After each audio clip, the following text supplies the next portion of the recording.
Features of this textbook. This text is a great place to begin your journey into the world's past. It has several features that will help you understand the history of world civilizations from the earliest time to the modern era. For clarity, it adopts a traditional chronological approach, proceeding from ancient to modern times. Each chapter features maps prominently and will help you frame world cultures in their geographic and historical context. You will engage with first-hand accounts of key people and events, including instances in which people's recollections of the same events might differ. And the text will highlight links between the past and the present to emphasize how earlier knowledge applies to our world. Of particular note are the feature boxes within each chapter. These present documents and images from the eras you are studying. Sometimes you will be guided outside the text, such as in the link to learning boxes, to explore other digital resources that clarify content, expand on ideas, and highlight interesting new work happening in the field. Finally, where appropriate, the text will offer material relevant to your current experiences to help you understand the links between the past and the present. Following is a quick reference to these features.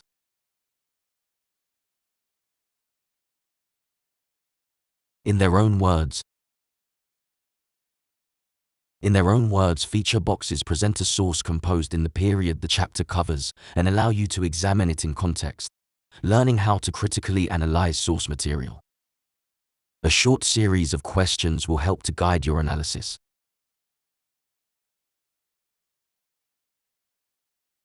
Dueling voices. Dueling voices feature boxes present either an ongoing historical debate or conflicting reports of the same event or idea that were written around the time it occurred or emerged.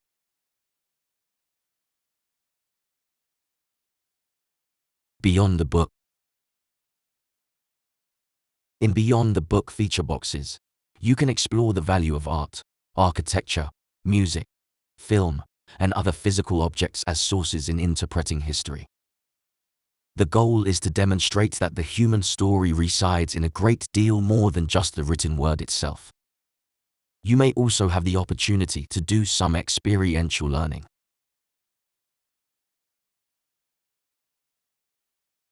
The past meets the present.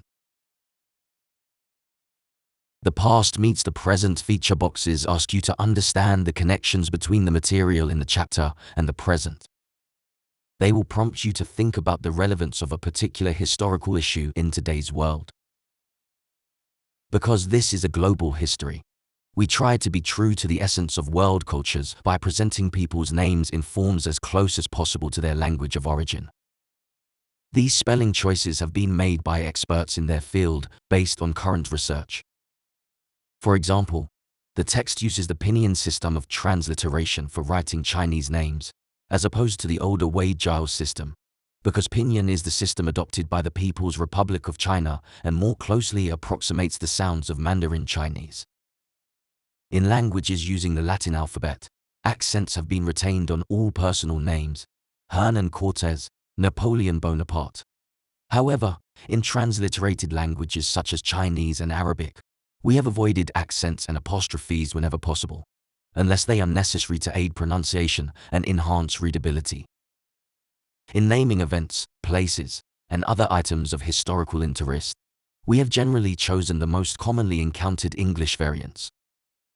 Finally, dates are given using the Gregorian calendar, the international standard for civil calendars, with B, C, E, to indicate developments occurring before the Common Era, and C, E, to mark events in our own era. The study of world history also requires a strong understanding of geography. You might assume that maps are fairly cut and dried. After all, we can clearly demonstrate where things are, can't we? For most of history, however, this was not actually the case.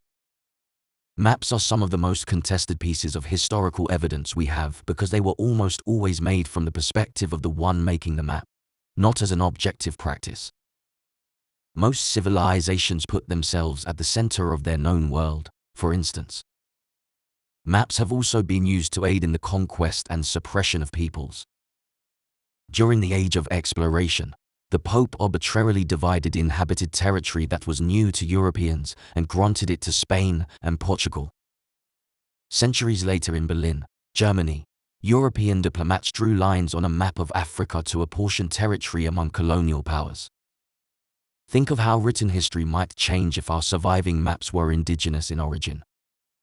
Even when humanity acquired knowledge of the size and space of things, maps remained inaccurate, often showing Europe as larger than it is, and regions of the global south, Latin America, Africa, and parts of Asia and Oceania, as smaller than their actual size. Maps also present challenges because some territories are claimed by more than one political entity. There are many examples in the distant past, and even today, of contested regions, such as Crimea and Taiwan, that can make presenting regional geographies difficult. Crimea is claimed by both Russia and Ukraine, and Taiwan claims independence, while China considers Taiwan part of its territory. The text will highlight these regions as they arise in the human story so you can explore geography's complexities. Link to learning. For a perspective on how Google Earth reflects the globalization of society, read World Maps and the Dawn of Globalization by Jerry Broughton. Link in the description. A cultural historian and author of The History of the World in 12 Maps. This brief blog post comments on the precision of GPS map technology as used by Google Earth. As you read it, consider the possibilities and dangers of such technology.